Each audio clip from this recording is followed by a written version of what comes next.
আবাস যোজনার তালিকায় নাম না থাকায় ময়ূরেশ্বর ২ নম্বর ব্লক অফিসের সামনে জমায়েত গ্রামবাসীদের।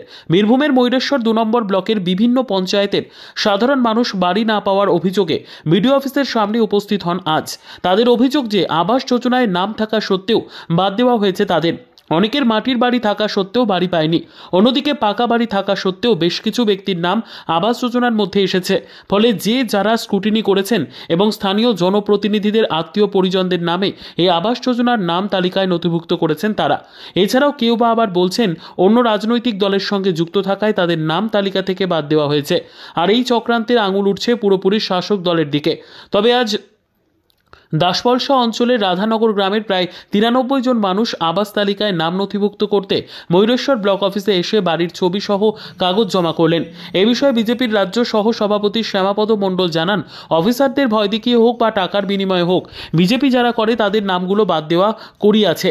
অপরদিকে তৃণমূলের ব্লক সভাপতি প্রমোদ রায় জানান, আমাদের কোনো লিডার বা নেতৃত্ব তদন্তকারী দলের সাথে তো যায়নি, তাহলে কারা বিজেপি কারা অন্য দল করছে, তাহলে তাদের নাম কিভাবে বাদ যাবে?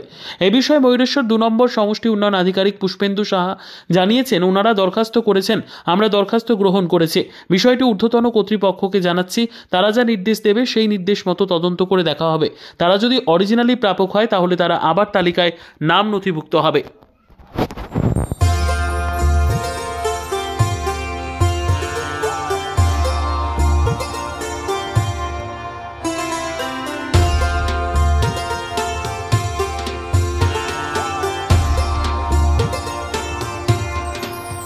ব্লকে আমরা বাড়ি এসেছি, আমাদের 2022 সালের বাড়ি স্যাংশন হয়েছিল ১,২০,০০০ টাকা।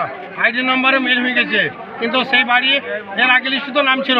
এখন নতুন করে বিডিও সাহেব পাঠিয়েছে, আমরা দেখছি আমার বাড়িতে নাম নেই। আর সেই লিগে আমরা বিক্ষোভ দেখার জন্য এই ব্লকে এসেছি। কি কি করলেন আজ আপনারা এখানে এসে? আমাদের দরখাস্ত, আইডি নাম্বার, প্রুফ নাম্বার যা লাগে সমস্ত দিন দিলাম, ডিটেলস আমরা বিডিওকে ধরেছিলাম। বিডিও বলছে বেশ ঠিক আছে, আবার কালকে পুনরায় ইনকোয়ারি করে দেবে। দাদা কি করতে এসেছেন আপনারা এখানে? আমি এখানে জমা দিতে এসেছি। কি জমা করলেন? এই যে ফর্ম। কিসের? বাড়ির। আমার নাম আসেনি এই লিস্টে, নতুন লিস্টে। আপনারা ব্লকে দাদা আমাদের সব বাড়ির লিস্টের নাম ছিল, সব নাম কেটে দিয়ে ওরা সব আপন সার্থক করে নিয়েছে। যে সব পাওয়ার যোগ্য নয় তাদের নাম এসেছে।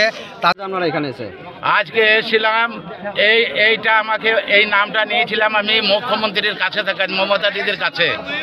মানে আমি ফোন করেছিলাম, নিয়ে এই আইডি নাম্বারটা মানে আমার ইনকোয়ারি পাঠাইছিল, নিয়ে ইনকোয়ারি পাঠার সত্ত্বে সেই নামকে কেটে দিয়েছে পঞ্চায়েতের মানুষে কেটে দিয়েছে। আবার কি করেছে, যত পাকা বাড়ি আছে সমস্ত তাদের লোড হয়েছে, কিন্তু আমার লোড হয়নি। আপনি কি বেকার, কোনো কাজের সন্ধানে আছেন? আপনি কি কাজের জন্য চিন্তিত? মোবাইল রিপেয়ারিং শিখে নিজেকে স্বনির্ভর করতে চান?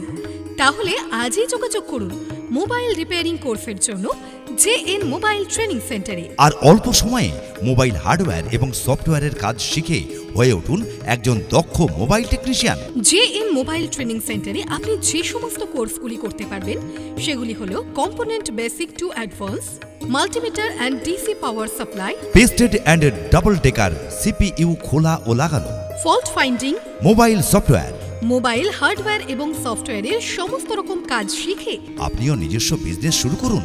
ভর্তির জন্য আজই যোগাযোগ করুন জেএন মোবাইল ট্রেনিং সেন্টারে। জেএন মোবাইল ট্রেনিং সেন্টার পরিচালনায় JN enterprise, KDM distributor, Basudebpur, Samserganj, Murshidabad.